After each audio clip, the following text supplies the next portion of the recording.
Hello बच्चों, सभी को नमस्कार। आज का हमारा लेक्चर ग्रेविटेशनल फील्ड और उसमें हम करेंगे न्यूमेरिकल प्रॉब्लम सॉल्व।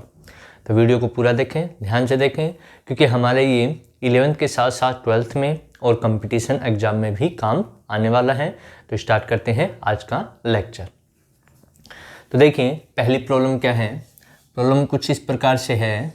हमें एक इक्विलेटरल ट्राइंगल दिया हुआ है।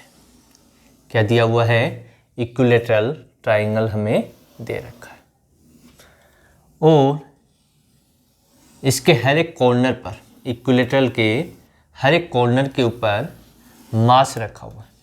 ये m, यहाँ m रख दिया और यहाँ पर भी m मास रख दिया। मान लो ये कि A पॉइंट है, ये B पॉइंट और ये C पॉइंट। जो इक्विलेटरल ट्राइंगल है उसकी साइड हमें गिवन है A के इक्वल। किसके इक्वल है? A के इक्वल है। अब इससे रिलेटेड हम दो प्रॉब्लम यहाँ पर करेंगे इक्विलेटरल ट्राइंगल से। पहली प्रॉब्लम बिल्कुल सिंपल है, दूसरी भी बिल्कुल सिंपल है, लेकिन मेथड क्या है वो हमें पता होना चाहिए। हमसे पूछा गया कि इन तीनों मासेज के कारण जो कॉर्नर पे रखे हुए हैं, इन तीनों मासेज के कारण इस इक्विलेटरल ट्राइंगल के सेंटर में, कहाँ पर? यहाँ सेंटर में। मान लो ये O है, ये क्या है? O। इस O पॉइंट पर जो इसका सेंटर है इक्विलेटरल ट्राइंगल, इस सेंटर पे इन तीनों के कारण नेट ग्रेविटेशनल फील्ड कितना है, यानी कि इसके कारण और इसके कारण जो ग्रेविटेशनल फील्ड है वो नेट कितना होगा, ये हमसे पूछा गया है। तो इसके दो मेथड से हम इसको सॉल्व करेंगे। जो भी आपको अच्छा लगे उससे बच्चों आप कर सकते हैं, जो भी आपको समझ में आए दोनों मेथड हम यूज करेंगे। ठीक है, तो देखो मान लो कि इसके कारण जो है वो इस डायरेक्शन में होगा, यानी कि ये इधर होगा। हमें पता है किसी पॉइंट मास के कारण, मान लो मास m है और इसके कारण हम r डिस्टेंस के ऊपर, जैसे ये डिस्टेंस r है, यहाँ पर कोई पॉइंट है p, इस मास के कारण यहाँ पर हम ग्रेविटेशनल फील्ड निकालते हैं। उसका फॉर्मूला होता है E = gm और डिस्टेंस है इसका r²। यहाँ पर मास स्मॉल m है तो इसको हम स्मॉल m यूज करते हैं। ठीक है, कैपिटल M होता तो कैपिटल M। तो ये फॉर्मूला था। ठीक है, और इसकी डायरेक्शन की जब बात की थी तो इसकी डायरेक्शन जो मास है उसकी ओर होगी, तो ये डायरेक्शन है। तो यही फॉर्मूला हमें यहाँ यूज करना है। तो देखिए इस पॉइंट के ऊपर हम बात करें तो यहाँ से इसकी जो डायरेक्शन होगी वो इस डायरेक्शन में होगी। चलो ठीक है, अब इसके कारण देखें तो इसके कारण डायरेक्शन इधर हो जाएगी क्योंकि ये अपनी ओर इधर अट्रैक्ट कर रहा है, और इसके कारण होगी तो ये डायरेक्शन किधर होगी? इस प्रकार से हो जाएगी। मान लो कि ये जो है इस मास के कारण जो ग्रेविटेशनल फील्ड है वो E1 है। कितना है? E1। और इसके कारण हमने कहा E2 है, और इसके कारण हमने कहा कितनी है? E3 है। तो तीनों के कारण आ गई E1, E2 और E3 हमारे पास। कितनी आ गई? E1, E2 और E3। हमें इस पॉइंट पे निकालना है तो नेट कितनी होगी? E net. यदि वेक्टर में हम लिखें तो वेक्टर में आ जाएगा वेक्टर प्रोडक्ट सम इनका vector E1 plus vector E2 plus vector E3, ये आएगा। ठीक है, अब हमें इनको निकालना है, सॉल्व करना है। सॉल्व करके रिजल्ट लिखेंगे तो नेट मिल जाएगा। अब कैसे? मैं इसी डायग्राम को यहाँ पर अलग से ड्रॉ कर लेता हूँ। ठीक है, कि हमारे पास ये फॉर्मूला याद होना चाहिए। हमें याद रखें सभी बच्चे कि कोई पॉइंट मास हो उसके कारण क्या होता है। तो देखो हमारे पास इस प्रकार से कंडीशन यहाँ पर देखने को मिली कि इधर डायरेक्शन थी E1 की और इधर डायरेक्शन थी E2 की और इधर डायरेक्शन है E3 की। किसकी? E3 की। और ये ओरिजिन हमने मान रखा है। देखो ये ओरिजिन, तो इधर तो डायरेक्शन E1 हो गया, इधर डायरेक्शन E2 हो गया और इधर डायरेक्शन E3 हो गया। ठीक है, अब देखो बच्चों ये जो एंगल है ये 30 डिग्री होगा क्योंकि टोटल 60 है और ये 30 डिग्री, ये भी 30 डिग्री हो गया। तो 30 कितना होगा? 60। और ये देखो ध्यान से, ये ट्राइंगल बन रहा है तो ये कितना आ जाएगा? 120 डिग्री। यानी कि इन दोनों के बीच में E1 और E2 के बीच में हमें एंगल कितना है? 120 के इक्वल है। किसके इक्वल है? 120 के इक्वल। अब देखो यदि हम इसको आगे सॉल्व करें तो इसको मैं ऐसे बना दूं, ये ठीक है। तो ये एंगल हमारा हो गया 60 डिग्री और ये एंगल हो गया हमारा 60 डिग्री, ऐसे हो गया। ठीक है। अब देखो हम ध्यान से देखें तो यदि इसको मैं ऐसे बना दूं तो ये हमारा एक्स एक्सिस हो गया और ये हमारा वाई एक्सिस हो गया, ये ओरिजिन हो गया। यदि इधर हम जाएंगे तो पॉजिटिव साइन और इधर जाएंगे तो एक्स की नेगेटिव वैल्यू। ठीक है, यानी कि जो कोऑर्डिनेट है वो नेगेटिव, इधर पॉजिटिव कोऑर्डिनेट में, इधर y का पॉजिटिव और इधर y का नेगेटिव कोऑर्डिनेट आएगा। अब हम E1 और E2 के कंपोनेंट लेते हैं जिसको रेजोल्यूशन ऑफ वेक्टर हम कहते हैं। तो देखिए यहाँ पर एंगल कितना बन रहा है 60 डिग्री, तो इधर कंपोनेंट आएगा जिसके साथ में एंगल बनता है उसको तो cos लिखते हैं, तो इसका इधर तो आ जाएगा E2 cos 60 डिग्री। ठीक है, और इसका इधर कितना आ जाएगा, जिधर एंगल नहीं बन रहा एंगल बनता है उधर तो कोस आता है और दूसरी साइड में साइन, तो यानी कि इधर इसका कंपोनेंट आ जाएगा E2 साइन 60 डिग्री, ये आ गया। ऐसे ही इस E1 की हम बात करें तो इसका इधर कंपोनेंट आएगा, इसके साथ में एंगल बन रहा है 60, तो इधर तो आ जाएगा E1 cos 60 डिग्री और इसका इधर कंपोनेंट क्या आ जाएगा, इधर कंपोनेंट आ जाएगा E1 साइन 60 डिग्री, ये आएगा। ठीक है, अब हम यहाँ से देखें कि E1 और E2 इस डायरेक्शन में है तो टोटल कितना हो गया, यहाँ पर इन दोनों का रिजल्टेंट ये हो। यदि ये एक दूसरे को कैंसिल आउट कर दें, इसके लिए हमें प्रूफ करना है कि E1 किसके इक्वल है, E2 के इक्वल, तो ये भी हम प्रूफ करेंगे। तो देखिए यहाँ से सबसे पहले E1 हम निकालना चाहें, क्या निकालना चाहें, E1। ठीक है, क्योंकि E1 तो इसके कारण थी, तो E1 निकालेंगे। फॉर्मूला क्या था, E इक्वल टू फॉर्मूला था GM अपॉन में R स्क्वायर, जहां पर M क्या था, उस मास के कारण ग्रेविटेशनल फील्ड था। ठीक है, और ये डिस्टेंस थी कि जिस डिस्टेंस पर हमें पूछा गया है। तो यहाँ से देखिए डिस्टेंस यहाँ से यहाँ तक की, तो ये डिस्टेंस हमें निकालनी है। तो सबसे पहले तो हम डिस्टेंस निकालें OA क्या होगी, क्या निकालना हमें, OA क्या होगी। ठीक है, तो इसके लिए हम क्या करते हैं, यहाँ पर एक परपेंडिकुलर ले लेते हैं। क्या ले लेते हैं, परपेंडिकुलर। तो देखो बच्चों, यहाँ से यहाँ तक की टोटल डिस्टेंस A है, तो यहाँ से यहाँ तक की डिस्टेंस कितनी हो जाएगी, A/2। क्या हो जाएगी, यहाँ से यहाँ तक की, चलो नाम दे दूँ मैं इसको D पॉइंट, क्या नाम दे दें, D पॉइंट इसको नाम दे देते हैं। तो A से D तक की डिस्टेंस हो गई A/2 हमारे पास, कितनी हो गई बच्चों, A/2। अब ये देखो ध्यान से, ये एक ट्राइंगल बन चुका है जिसमें ये तो हो गया बेस, ये हो गया परपेंडिकुलर और ये हो गया हाइपोटेन्यूस। तो यहाँ से कोस थीटा यदि हम निकालें तो कोस थीटा कितना आएगा, कोस थीटा होता है बेस अपॉन हाइपोटेन्यूस। तो बेस कितना है, A/2 और हाइपोटेन्यूस कितना है, AOA, क्या है, OA, और हमें निकालना क्या है, OA। तो ये इधर मल्टीपल कर दें, कोस थीटा इधर डिवाइड कर दें, तो OA हमारे पास आ गया A/2 अपॉन में कोस थीटा।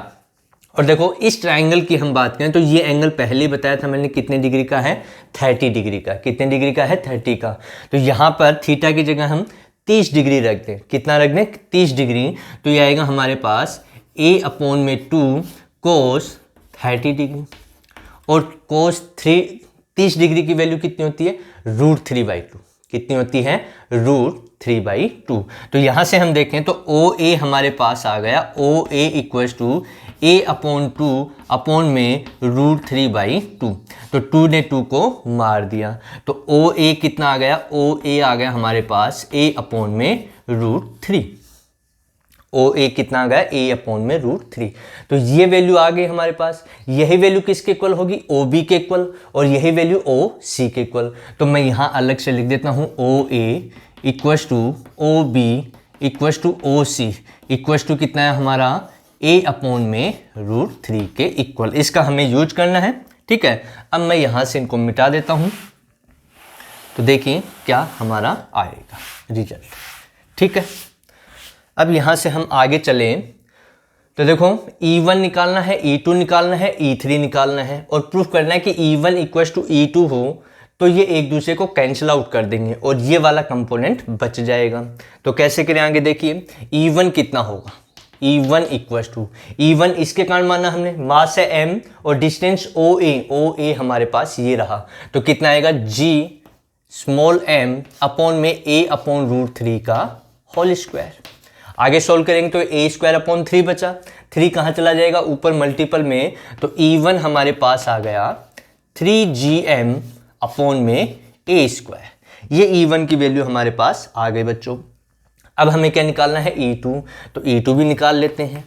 तो E2 इक्वल टू कितना आएगा, देखिए E2 इसके कारण मानी हमने, डिस्टेंस OB वही a अपॉन रूट 3 है और मास भी m है, तो E2 कितना हो जाएगा gm अपॉन में a अपॉन रूट 3 का होल स्क्वायर। जब इसको भी सोल्व करेंगे तो a स्क्वायर रूट 3 बच गया, ये ऊपर चला गया तो आ जाएगा 3gm अपॉन में a स्क्वायर, यानी कि E1 इक्वल टू E2 आ रहा है हमारा। ठीक है, अब हम E3 निकाल लें। कितना निकाल लें, E3 कितना आ रहा है देखिए, E3 इसके कारण माना मास m है और यहाँ से यहाँ तक की डिस्टेंस वही a अपॉन रूट 3 है, तो देखें वैल्यू, तो gm अपॉन में a अपॉन रूट 3 का स्क्वायर। इसको भी सोल्व करेंगे तो आ जाएगा हमारा 3gm अपॉन में a स्क्वायर। ठीक है, तो देखो E1 इक्वल टू E2 आ रहा है हमारे पास, क्या आ रहा है, E1 इक्वल टू E2, तो यानी कि ये कंपोनेंट एक दूसरे को कैंसिल आउट कर देंगे क्योंकि इसकी डायरेक्शन ये, इसकी डायरेक्शन ये। तो यहाँ पर देखिए इन दोनों का जो रिजल्टेंट बचा वो ये बचा, कितना, इसको लिखा जा सकता है E1 cos 60 degree plus E2 cos 60 degree, यानी कि E1 E2 का ये कंपोनेंट तो कैंसिल हो गए, तो ये जो बचा वो इस डायरेक्शन में बचा बच्चों, इधर नीचे की ओर। ठीक है, ये ध्यान से E1 cos 60 plus E2 cos 30 दोनों जुड़ जाएंगे। यदि हम देखें E1 इक्वल टू E2 है, तो यहाँ पर E2 की जगह हम E1 रख दें तो ये हमारे पास आ जाएगा 2E1 cos 60 डिग्री। क्यों, क्योंकि E1 इक्वल टू कितना है, E2, तो इस E2 की जगह मैं E1 रख दूं तो ये आ जाएगा E1 cos 60 plus E1 cos 60, यानी कि 2E1 cos 60 डिग्री। अब यदि हम बात करें तो 2E1 इंटू cos 60 डिग्री कितना होता है, 1/2, कितना होता है 1/2, तो ये इससे कैंसिल हो गया, तो हमारे पास नेट कितना बचा, E1, यानी कि नीचे की ओर इधर कितना बचा, नेट E1 के इक्वल या कहें E2 के इक्वल, क्योंकि यहाँ पर मैं E2 रख दूंगा तो E2 टर्म में आ जाएगा। तो इस प्रकार से यहाँ से देखें कि यहाँ पर जो O है इसके ऊपर दो इलेक्ट्रिक फील्ड हमें देखने को मिल रही है, एक तो ऊपर की ओर है जिसकी वैल्यू E3 है और ये ओरिजिन हमारा, और एक हमारे पास E1 आ गया नीचे की ओर, यानी कि इन दोनों का रिजल्टेंट, जिसको हम E भी कह सकते हैं, कोई बड़ी बात नहीं है, क्योंकि E मान लें कि इन दोनों का रिजल्टेंट जैसे E आया तो E की डायरेक्शन क्या हो गई, नीचे की डायरेक्शन में। तो देखो अब एक नीचे है और एक किधर है, ऊपर, और यहां से हम देखें कि E3 और E1 भी क्या है, इक्वल है। देखिए E1 ये रहा 3gm अपॉन a स्क्वायर और ये भी 3gm अपॉन a स्क्वायर, तो ऊपर की ओर कितना है, इसकी वैल्यू है 3gm अपॉन में a स्क्वायर और नीचे की ओर भी कितना है 3gm अपॉन में a स्क्वायर, यही तो है, ऊपर और नीचे डायरेक्शन अपोजिट हो गई और मैग्नीट्यूड क्या है, सेम, तो ये भी एक दूसरे को क्या कर देंगे, कैंसिल आउट कर देंगे, यानी कि ई नेट जो हमें मिला वो कितना मिला, 0 मिला, कितना मिलेगा, 0, तो इस पॉइंट के ऊपर ई नेट कितना मिलेगा, 0 के इक्वल। अब देखिए दूसरा मेथड क्या था उसको भी बता देता हूँ, अगर ये आपको अच्छा लगे तो इससे कर सकते हैं, और दूसरा मेथड क्या है वो भी बता देते हैं जिससे आपको अच्छे से समझ में आ जाए। उसमें हम लॉ ऑफ पैरेललोग्राम का यूज करेंगे। किसका यूज करेंगे, लॉ ऑफ पैरेललोग्राम का हम यूज करेंगे। तो देखिए क्या है, E1 E2 हमने यहाँ पर निकाल लिया, E1 E2 और E3, तो मैं लिख देता हूँ E1 इक्वल टू आया हमारे पास 3gm अपॉन में a स्क्वायर, E2 हमारे पास आया 3gm अपॉन में a स्क्वायर, और E3 भी हमारे पास आया 3gm अपॉन में a स्क्वायर। E1 E2 और E3 हमारे पास आ चुका है।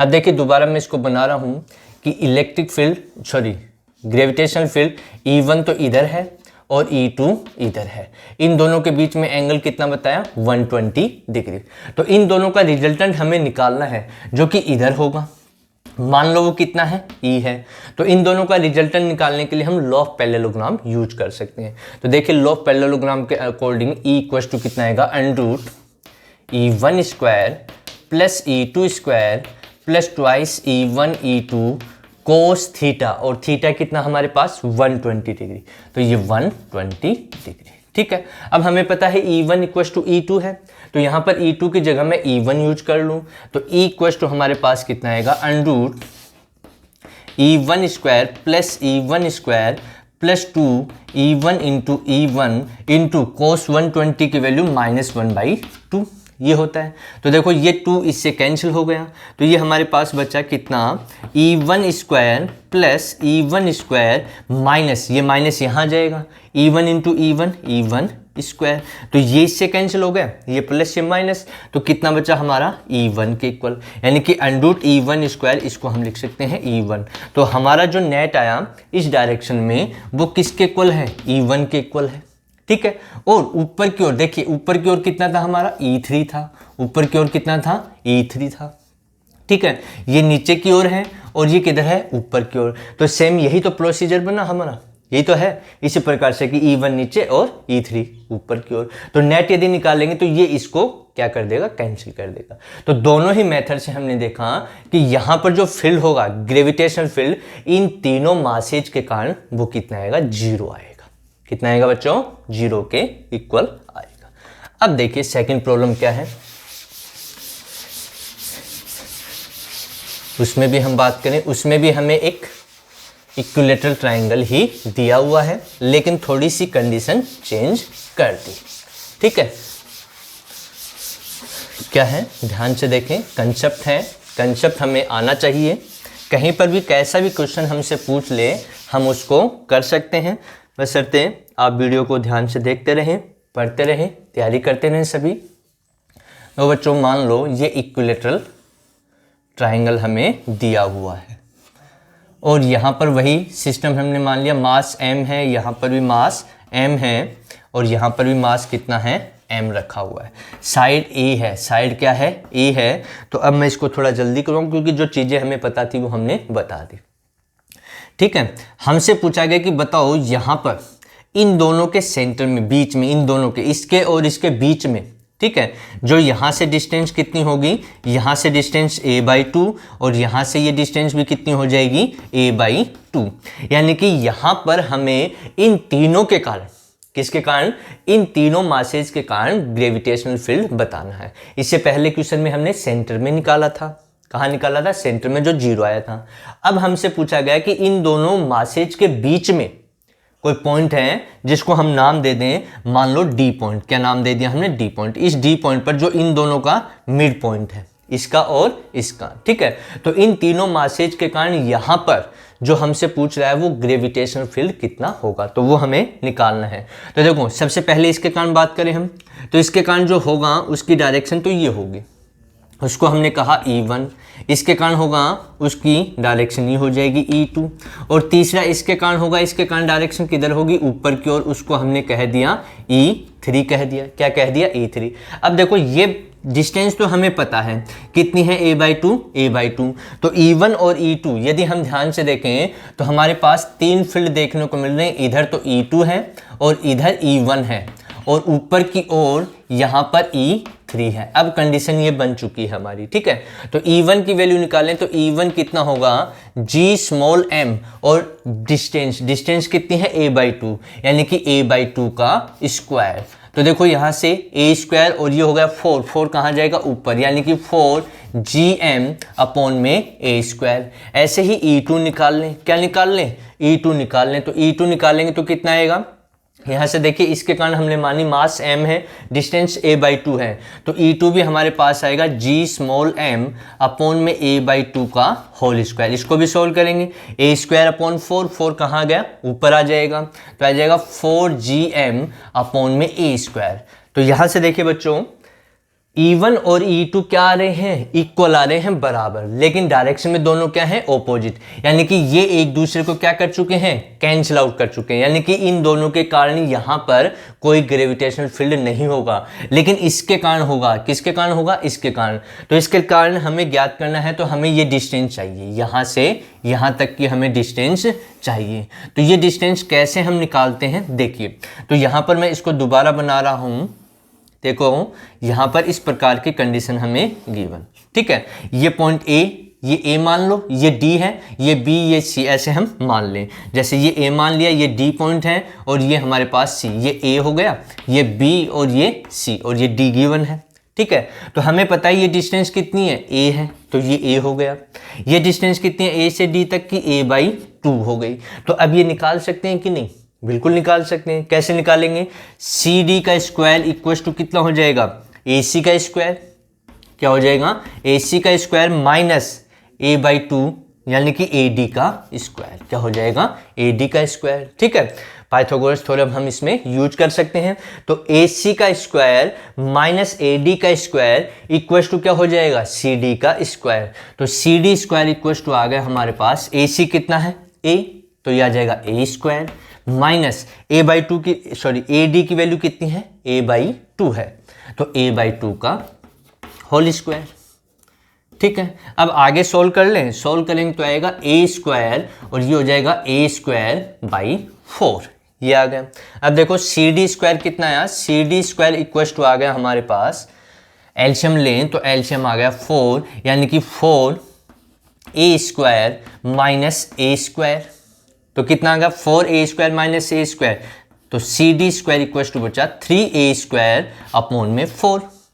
तो सी डी कितना आ गया हमारे पास, √3a/2, यानी कि ये वैल्यू आ चुकी है √3a/2 के इक्वल। ठीक है बच्चों, हमें ये डिस्टेंस चाहिए थी। अब हम निकाल सकते हैं E3 की वैल्यू। E1 E2 ने तो एक दूसरे को कैंसिल कर दिया, अब E3 हमें निकालना है। तो यहाँ से यहाँ तक की डिस्टेंस हमें मिल चुकी है, कितनी है, √3a/2 के इक्वल। तो E3 कितना आएगा, देखिए बच्चों ध्यान से, तो E3 हमारे पास आया, E3 इक्वल टू मास कितना है, m, और डिस्टेंस कितनी है, √3a/2, तो कितना आएगा, g स्मॉल m अपॉन में डिस्टेंस √3a/2 का होल स्क्वायर। ठीक है, ये 3 हो जाएगा, रूट स्क्वायर हट जाएगा, 3a स्क्वायर अपॉन में 4, यानी कि E3 कितना आ गया, E3 आ गया gm अपॉन में 3a स्क्वायर अपॉन में 4, और 4 कहाँ आ गया, ऊपर मल्टीपल में आ जाएगा। तो E3 बच्चों ये आया हमारे पास, E3 equal to 4gm upon में 3a स्क्वायर के इक्वल। ये इसका आंसर, यानी कि इस पॉइंट के ऊपर हमें क्या पूछा, इन तीनों ही मासेज के कारण नेट ग्रेविटेशनल फील्ड कितना होने वाला है वो पूछा। तो देखो इन दोनों ने तो एक दूसरे को क्या कर दिया, कैंसिल आउट। इन दोनों की जो ग्रेविटेशनल फील्ड होगी वो इक्वल और ऑपोजिट डायरेक्शन में होगी, जिसके कारण एक दूसरे के इफेक्ट को क्या कर देंगे, कैंसिल आउट कर देंगे। अब ये बचा, ठीक है, इसके कारण किधर होगी, ऊपर की ओर होगी। तो उसके लिए हमें ये डिस्टेंस चाहिए। ये डिस्टेंस हमने यहाँ से इस प्रकार से पाइथागोरस थ्योरम से बना ली और निकाल ली। कितनी है हमारे पास, ये ध्यान से देखें, √3a/2 के इक्वल। ये वैल्यू हमने यूज की और यूज की तो हमारे पास E3 की वैल्यू आ चुकी है, और ये डायरेक्शन किधर है, ऊपर की ओर हो गई। ठीक है, यानी कि इस एक्सिस के क्या हो गई, परपेंडिकुलर, ऊपर की ओर। हमें यहाँ सेंटर में, इस सेंटर पे, यहाँ जब पूछा जाता है सेंटर में तब तो हमने निकाला था 0, अभी यहाँ हमसे पूछा गया है। ऐसे ही हमसे यहाँ की बजाय यहाँ पूछ लेता, तो देखो ये भी a/2 डिस्टेंस, ये भी a/2 डिस्टेंस। ठीक है, तो इन दोनों के खुद की तो हो जाती 0 और इसके कारण इधर आ जाती इसके परपेंडिकुलर डायरेक्शन में। कहीं पर भी पूछ सकता है, कहने का मतलब यहाँ पूछ ले, यहाँ पूछ ले, यहाँ पूछ ले। जैसे यहाँ निकाला वैसे यहाँ और यहाँ पर भी हम निकाल सकते हैं। तो प्यारे बच्चों, ये हमारा आज का लेक्चर था जिसमें हमने ग्रेविटेशनल फील्ड से रिलेटेड 2 प्रॉब्लम सॉल्व की। अगले लेक्चर में और प्रॉब्लम हम सॉल्व करेंगे।